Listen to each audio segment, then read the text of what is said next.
Hey everyone, welcome back. So in this video, we are going to understand the question number 4 for the number of stable subsequences.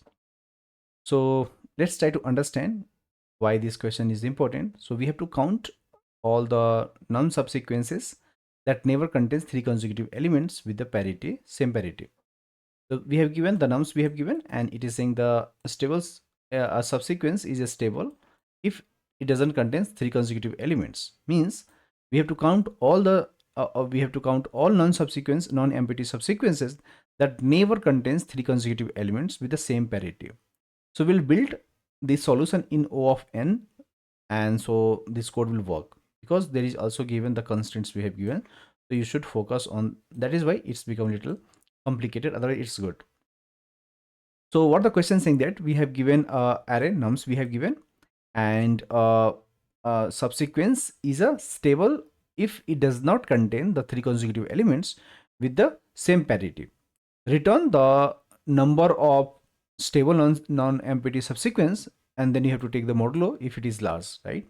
For example, let's we have given these nums we have given, and we have given this output given, right?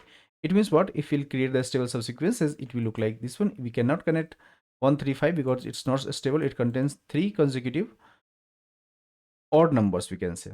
Okay, that is why we are getting 6. We are discarding this one. We cannot take this one. Okay, so you understand, right? This why 135 is invalid because it has three odds, correct, consecutive. Now what is the idea? We need to remember two things for subsequences.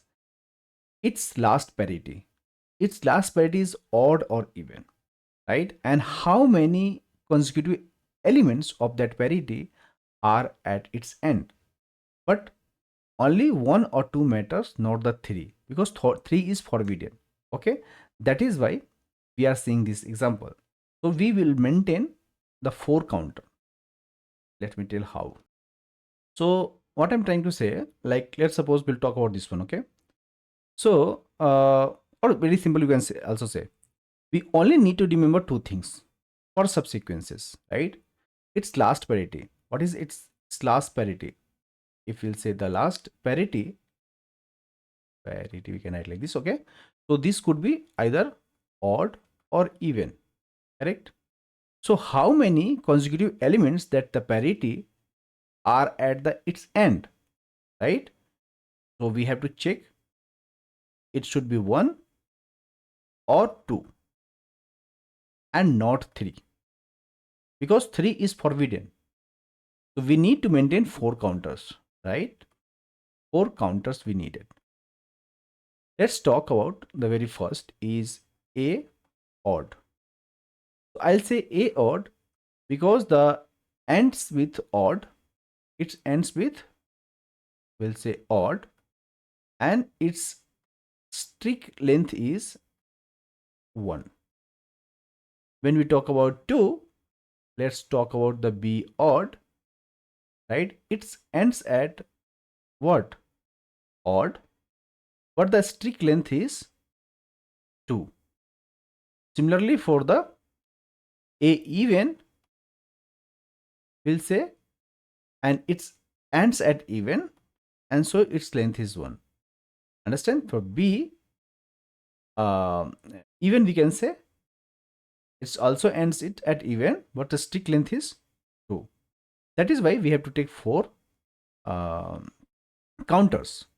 So for each element, it either start at a subsequence, or it will extend the sequence ending with the opposite parity. So we'll reset the stick to 1. Okay, and or we'll extend the sequence which is ending with the same parity. Let's talk about the strict 1 to become a strict 2. So it cannot extend the parity as strict to 2. Let me tell you with the example so you will understand. So let's think we have given this example we are talking about. Okay, means the nums we have given is 1, 3 and 5. Here all are odd, right? So we'll start with no subsequences, means all the count will be what? 0. Count will be 0. Let's process very first the one which is odd. Can we say that? So the new subsequence that we are going to build, subsequence is, we'll say 1. It means if we'll talk about the a odd, it become +1. Can we say that? Now let's talk about when we talk about the a odd, right? We'll say now a odd. So a odd is what? 1, because ends at 1. Similarly, we'll say b odd, it's a 0. If we'll talk about the a even, a even, and the a even become what? 0, b even become 0. Because a odd is already done, so rest of the things will become what? 0 in this case. Okay. So the subsequence present is what? Is 1, and its count will become now is 1. Okay. Next we have what is 3. So when we talk about next is 3, it means there is a 3 as a subsequence. So we say, okay, do the +1 to a odd, right? And you will add into the a odd. We will append to the even end, we will append to the even ending subsequences. No, because if you append to the even on sequence, its last tick is what? 1. We'll add the sequence 1 3. It become what? B odd. It will go to the B odd. Okay. After including this, we have to update the A odd was 1, B odd B odd was uh, uh, we can say is 2. We have updated, right? 1 3 we have updated. We'll say okay. Let's talk A odd. It become 1. Then we have what? We have added the asterisk which is ending to the 1. So it will speak from 1 to it become what? 1 3. So it will become for B odd, right? So after skipping the total, right? A odd was 1, and we have started +1 to the A odd. A odd become what? +2 now, because we have added here, because subsequence is 1 and 3 also. 1 is also there and 3 is also there. So it become 2, 1, 1, 1 and 3. B odd is what? 1 now, because the subsequence is this one. So you understand the B odd, now it become what? 1 3, right? So the subsequences become 1. So you have to think like that. So the subsequences become what? 1 3 1 3. So total is 3, right? In when it is 3, when we are processing these 3. Similarly, let's talk about, let me clean. Okay, let's process the 5, which is our odd. It means when we set new, means when we create a new subsequence, let's call the 5, it will get added to 1, that is a odd. Okay, we'll append this into the even ending subsequences, right?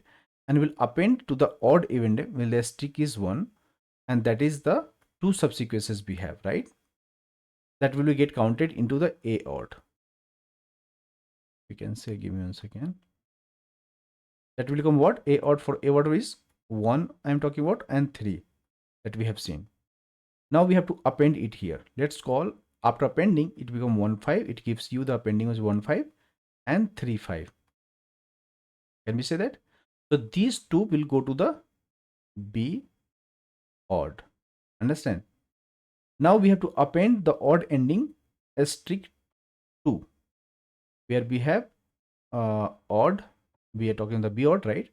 Where it is 1 3. Let's suppose it is not allowed, because if we make it, it become consecutive odds, right?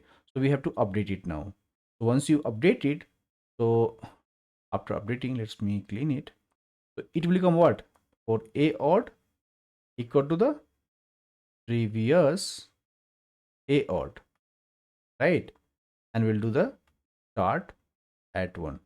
You just need to put, let's suppose the previous odd is we'll say 3, we can say, because it was what, 1, 3 and 5.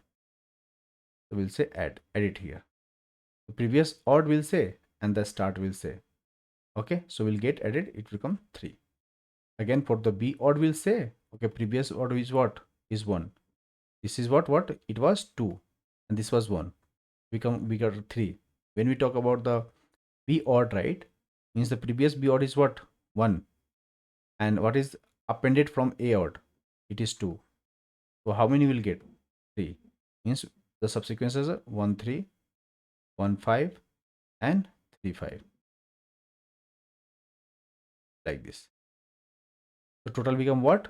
Total non-empty is A odd, we can say, plus B odd, means 3 plus 3 is 6. This is what we need to do.